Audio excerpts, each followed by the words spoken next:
College में गर्मियों की छुट्टियां होने पर राधिका और रोहन अपने दोस्त मनोज और शिल्पा के साथ परिवार के पुराने फार्म हाउस पर घूमने जाने का प्लान बनाते हैं। गाइस, तुम दोनों को वो फार्म हाउस बहुत पसंद आएगा। बचपन से ही वो मेरी और रोहन की सबसे पसंदीदा जगह रही है। पर मैंने तो इतने सालों में तुम्हारे मुंह से कभी फार्म हाउस का नाम तक नहीं सुना। बचपन में फार्म हाउस जाते थे, लेकिन फिर अचानक सबने वहां जाना बंद कर दिया और वजह कभी किसी ने बताई नहीं। पर अब हम चारों मिलकर वहां धमाल करेंगे। इसी तरह बातें करते कुछ घंटों का सफर तय कर चारों शहर से दूर ऊंची पहाड़ी पर बने राधिका और रोहन के फैमिली फार्म हाउस पर पहुंच जाते हैं। वाह यार, ये तो बड़ा ही सुंदर है।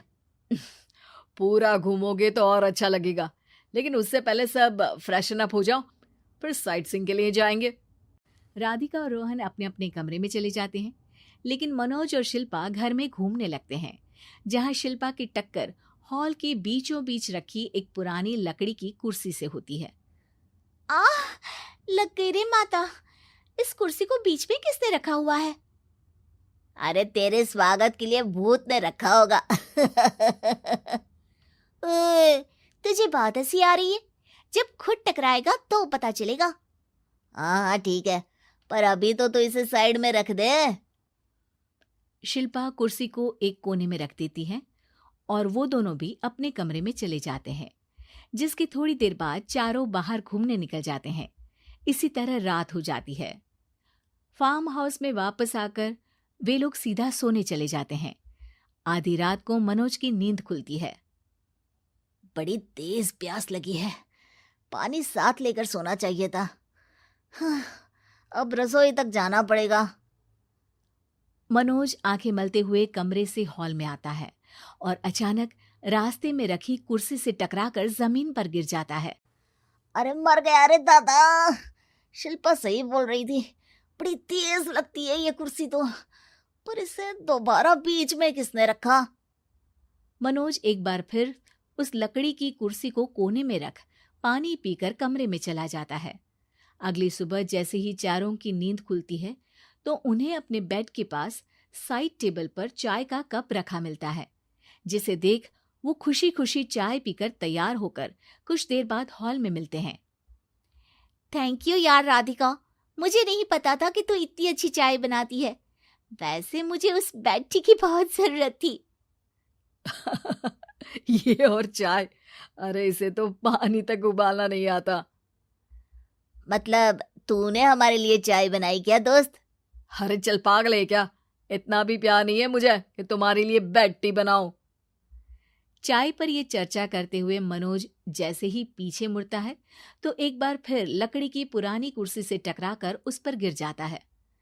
हाय रब्बा, अरे चाय छोड़ो, पहले ये बताओ कि इसे बार बार बीच में कौन रखता है? कल रात ही मैंने इसे साइड किया था। तुम पहले ये बताओ कि चाय किसने बनाई थी? सबकी बातों को कुछ देर ध्यान से सुनने के बाद राधिका हैरानी से कुर्सी की तरफ देखने लगती है। भूत दीदी। राधिका की बात सुन आपस में झगड़ रहे सारे दोस्त शांत हो जाते हैं। क्या बोला अभी तूने? अरे पर अब वो यहाँ कैसे हो सकती हैं? क्यों नहीं हो सकती? हमने यहाँ आना छोड़ा था, पर उन्होंने तो घर नहीं छोड़ा ना। और याद करो, ऐसे बेड के पास कप रखना और कुर्सी को कमरे के बीच में रखना, ये सब वही तो करती थी। ये तुम दोनों किसकी बात कर रहे हो?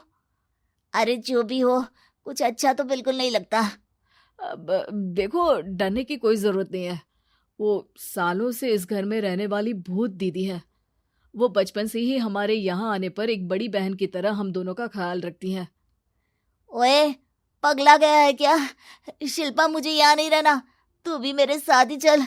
ये दोनों तो पागल हो गए हैं।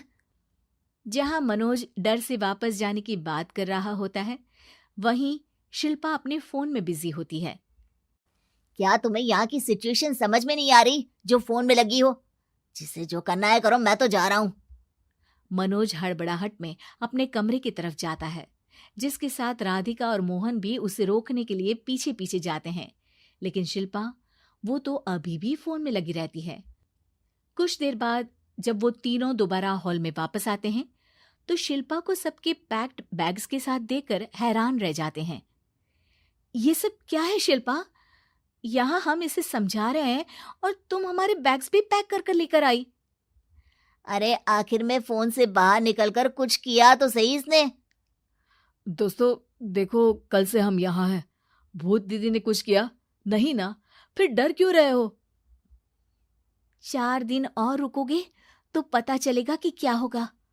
मतलब? इस पर शिल्पा उन तीनों को फार्म हाउस से बाहर लाकर फोन में पुरानी न्यूज का आर्टिकल दिखाती है। सालों पहले यहाँ रह रही औरत ने अपने दोनों बच्चों को सुबह सुबह दूध में जहर पिलाकर मार दिया और फिर हॉल में उस कुर्सी पर खड़े होकर खुद भी फांसी लगा ली थी। तुम्हारी बातों से मुझे इस केस की याद आ गई। गूगल किया तो पता चला कि ये वही फार्म हाउस है। अभी भी यहाँ रहना चाहते हो जिससे कुछ दिनों में वो सबको थोड़ा थोड़ा जहर देकर मार दे? अरे पर ये दोनों तो बचपन से यहाँ आ रहे हैं, फिर इन्हें अभी तक कुछ क्यों नहीं हुआ? वो तो पापा बताते हैं कि हम आते थे। हाँ, और मुझे भी एक बार का ही याद है। वाह, और कहानियां तो ऐसे सुना रहे थे जैसे सदियों से यहीं रहते हो।